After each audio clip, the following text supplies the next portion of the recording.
transition like, going from being like a college student into like work life in the real world? Well, I think being a student at Texas State really helped me prepare for the workforce.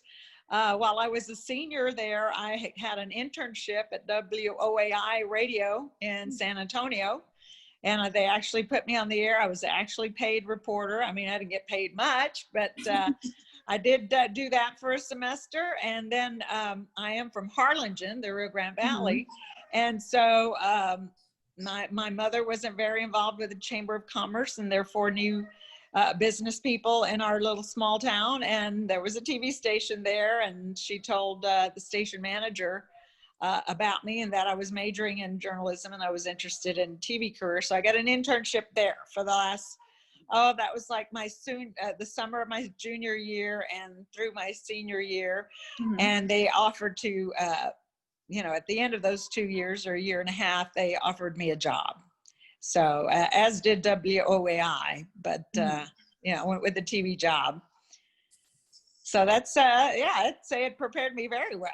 A lot of hands-on, and, radio is very similar to television, the writing style, and, you got to keep it brief and all of that. So it was, and then of course I had my internship down at KGBT in Harlingen. And so all of that helped, So I guess what advice would you have for students who are looking for an internship or a job coming up here soon? Well, number one, I think internships are not to be underrated at all. At least a couple of them would look good on the resume for whatever you leave school and get ready to start pounding the pavement looking for, a job in the job market, which of course, God, won't be easy, as we recover from this pandemic. But I just say, number one is that you need to, would be helpful if you can, is join associations like National Hispanic Journalists, National Association of Hispanic Journalists, NAHJ, and anything that you think might relate, and start networking. And maybe, hopefully you could get an internship with someone that already belongs to those organizations. And, the more you expand your network, the better chances you'll have of finding a job, because it is a very small world. And you're liable to find somebody that you knew that you didn't even know, like you and me. You didn't know you and I had this connection. And now we have it, that we're from North Texas, or I spent 30 years there. So, you never know. And so that's why you need to cast a wide net, because, everybody knows somebody in this business, and sometimes in the most surprising places. So don't be shy. Don't be shy about touting yourself and, you're selling yourself as a potential employee. And, work real hard to get those internships. And sometimes they may be unpaid, and that's hard. For some students, they need to work, to help pay the bills. But that would be my recommendation. Number one, network and join those associations to start broadening your job search. That's definitely great advice.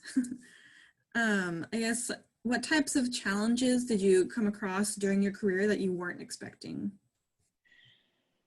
Oh, that's a good question. It's been a long time. I graduated in 1976. At the time, if I referenced one of these stories to another young lady who interviewed me a couple of weeks ago, is, you heard about all the controversy about Leslie Stahl from CBS 60 Minutes, who was interviewing the president. And, Leslie Stahl joined CBS in the early to mid 70s and really wasn't on the air till like the later 70s. And I graduated in 76. And I really expected to see more women in the workforce when I joined. And I expected to be more prominent in the workforce. It took a long time, but now obviously the broadcasting industry is dominated by women, on camera, behind the scenes, or on the air and the radio and everywhere, probably in the Mass Comm department. I would be curious to know what the ratio is, but I'm gonna bet good money that women, you know, there's more women getting ready to graduate than men from that program. So I would say that I didn't expect it to be that challenging, and people always like to ask me, or have asked me many, many times, what challenges did you face as a Latina? But to be quite honestly, it was more challenging to be a woman at first in an all-man industry. Yeah. So I would say initially I wasn't really prepared for that, because I thought, you know, women would be more readily accepted, and they weren't so much, or I wasn't so much in my original newsroom. So that was kind of a shock. I didn't expect that. Yeah. So some have said that you were a trailblazer for Latina women, especially early on in your career as well. So did you see yourself that way? And, or I guess, how was that for you? Not initially, no. You know, when I started, like I said, I expected more women to be in the television news business than in my newsroom. I was the only Latina. There were Latinos. There were about 2 or 3 others that were working in my newsroom that when I first started. So yeah, I didn't really, even then, you know, I was just out of college. I was busy trying to you know, get my bearings in my new job, and in you know, and dealing with all those problems of confidence, you know, being with those men who made it not easy for me. So I was dealing with all of that, too busy to be thinking about being a trailblazer. So it wasn't really until much later, especially when I worked in Dallas, because I was the first weeknight Latina news anchor, or on a regular basis. You know, there had been others that did the weekends or the mornings, but not weeknight, Monday through Friday.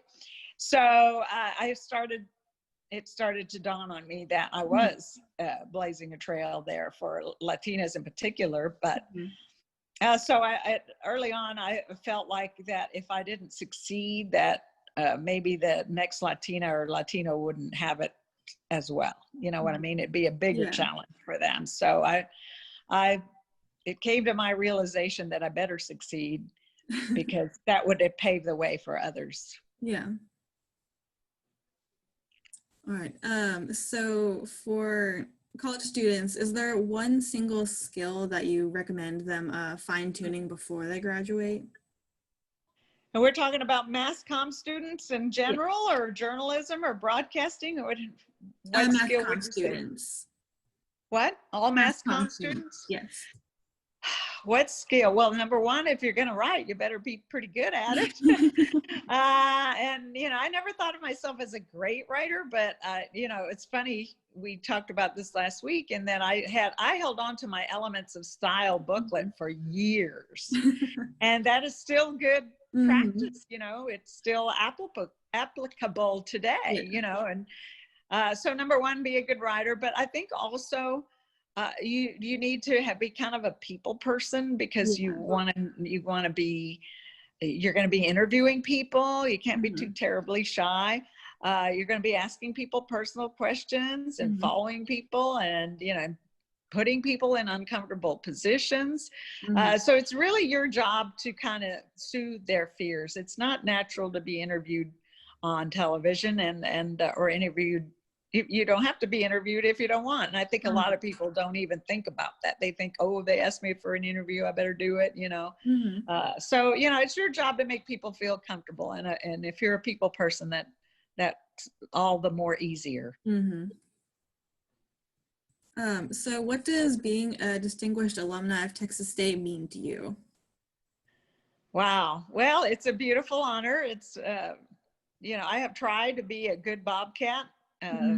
Because my time there really had transformed me, I think, and opened my views. And it was the first inkling that I got that I might have chosen the right career for myself, you know, getting those internships and then going on to work in the real world. So I don't think I could have done it if I had gone anywhere else, to tell you the truth.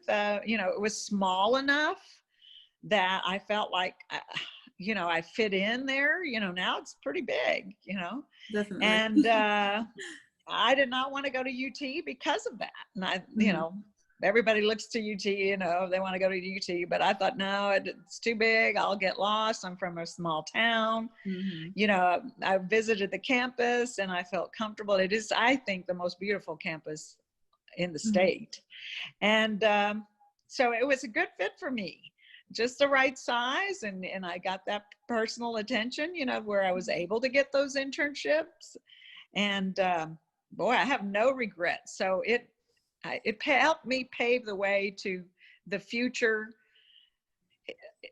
you know, my future in the broadcast business that I never really envisioned for myself. Never. Yeah. I just wanted to be a good reporter, period. And, you know, I didn't even think about money and, you know, how am I going to be successful that way? Am I going to be able to pay the bills? I just knew that that's what I wanted to do. Right. Mm-hmm. And I got a job, of course, I told you, as right out of college. So I didn't really factor those things. And I've always believed that success isn't really tied to money. It's that you're doing something you love, right? And so later on, as I progressed and got more experience and I guess hone my skills and my marketability, then those things, those monetary, the financial rewards came later, but they were never, ever my aim, Bianca. It was never, ever my aim to be a television star. Yeah. And if you stop and think about it, if you look back at your broadcast news history, I believe everybody made a big deal about, I believe, was it Connie Chung? I've already forgotten now. Or Barbara Walters, one of them two were the first woman to ever make $1 million, you know, a year, and in broadcast news. And I remember thinking, well, you know, everybody thinks, wow, everybody makes that kind of money, so maybe I should go try to be on TV. And it don't work that way. So I think that started people thinking that it was glamorous and, you know, everybody makes that kind of money. And, you know, I made like minimum wage when I graduated. So like I said, I don't think of success as part, you know, money as being part of success. It's really a byproduct of success if you're fortunate enough. But what success is you being happy, doing what you're doing, and, you know, being able to look yourself in the mirror at night when you go to bed. That's definitely a really good answer. All right. So you said that when you were a reporter and still, or an anchor, yes, that one of your favorite things to report on were elections. And right, we love elections. Yes, I've got elections on the TV right now. Yes, yeah, I love it. That's about the only thing I miss about the news business. So since this year is so critical, I guess that little bit answers it. Like, would you still be excited to cover it this year, or? Yeah, definitely. I'm really taking this all in, and, you know, maybe, you know, my minor was history, and I think that was a good one, but maybe, you know, maybe I should have thought about political science as well, government, you know, these are good minors for a Mass Comm student, or one that wants to be in the news media. I also think a business minor would be a good thing, because, you know, we don't look at television news as a business, but it most certainly is. Yeah. And so also that would, I think, would be helpful for students to understand how business works, and that, you know, we're seeing a lot of this right now, you know, layoffs and downsizing in particular with newspapers and all of that, as the shift goes more and more toward electronic media. So it's most definitely not a lock that you will get a job or get one right away. You know, I would hope that you'd find a job within 6 months. At least that's what I would tell young people before all of this pandemic stuff happened. But there are other things you can do with your degree. And I know several people who have. So don't always lock yourself down to, I've got, you know, don't be so myopic. Be open to other opportunities and take them and see if there is potential there for you to grow or to, you know, use it as a stepping stone. Mm-hmm. All right. And do you have any future predictions of how the industry is going to work going forward? Oh, man. Well, you know, I have say this all the time. The world will always need communicators, Mm-hmm. people that are interested in providing facts and helping people find the truth to an issue or a story. And so I believe the world's always going to need those kind of people. Mm-hmm. And maybe right now more than ever. So I think if you look at it that way, there is a future in our business, but it may look different. And we're already seeing that transition into more and more electronic media. And when I started out as a young reporter in South Texas, I was a reporter. That's Isabella, by the way, my dog. I started out as a reporter, photographer, and video editor. So I did all three of those things. Well, now we're seeing more one-man band reporters, you know, who are digital reporters. Mm-hmm. Also for the newspaper, they're hiring those multimedia students that have that capability, you know, of shooting and writing and editing and all of that. So it really kind of has gone full circle. Mm-hmm. So I think we're going to be seeing new opportunities for students. They're just going to have to be more creative about it, perhaps. Mm-hmm. You know, and looking beyond, like I said, don't be so myopic, you know, look at the big picture and how can I fit in my skills? What do I have to offer? Yeah. And that's how you got to look at yourself. You're the product. You got to try to sell that product. And this is just a question that I'm personally curious about. Okay. So since you were in Dallas for a good chunk of time, the Texas State Fair, that's like one of my favorite things about being in Dallas. This is the first year I've ever missed one, and I didn't even get to go I wanted to do the drive-through, you know, get the corn dog, take a picture with Big Tex. I didn't do it, so this would be the first time in, gosh, I've moved to Dallas in '84, so how many years? 35 years almost, or 40 years, so 36 years. So I love the fair. What did you want to know about? I love the fair, but I still go, even though I don't live there, you know, and this year it's the darn pandemic that messed me up. I was just wondering, did you have a favorite food item or fried food item? Oh, I gotta have a corn dog. My routine has always been, at least for the last 5 or 6 years, to go get my corn dog, number one. Gotta have it, number one thing. And, you know, the one there in particular at Big Tex Plaza, that one in particular. And because, you know, there's a lot of booths all over there, right? So, but that one, and then usually go into the food court and get me a beer. So I would have my corn dog and my beer. I got my picture taken with Big Tex, and then I would go do whatever, you know, usually see the cars. I'm not a big Midway game player. Yeah, I have played games there, but I do like the Ferris wheel, and I like the sky. You know, I'm not a roller coaster type of person. Neither am I. So those kind of tame things, and you know, I love to go in. For a while, I did some judging as well, and cooking with cheese, I think, was one of the last things I judged. You know, and we tasted like, you know, desserts and you know, hors d'oeuvres and sauces and you name it, anything made with cheese. So that was fun, and I, you know, hopefully I can get back to that once the fair goes next year.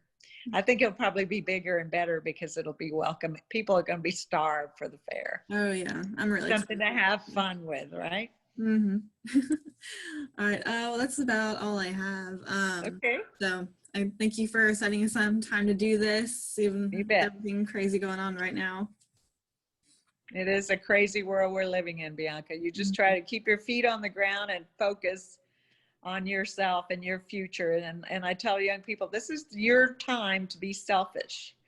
What does Bianca want? Where does Bianca want to go? What does Bianca want to do? You know, you may be a mom later on or not. You know, I don't like to make those presumptions about anybody. So focus on you. Be selfish. I love For it. once That's in great your advice. life. This is the only time you have permission to be selfish. Mhm. You tell them. Gloria said, be selfish.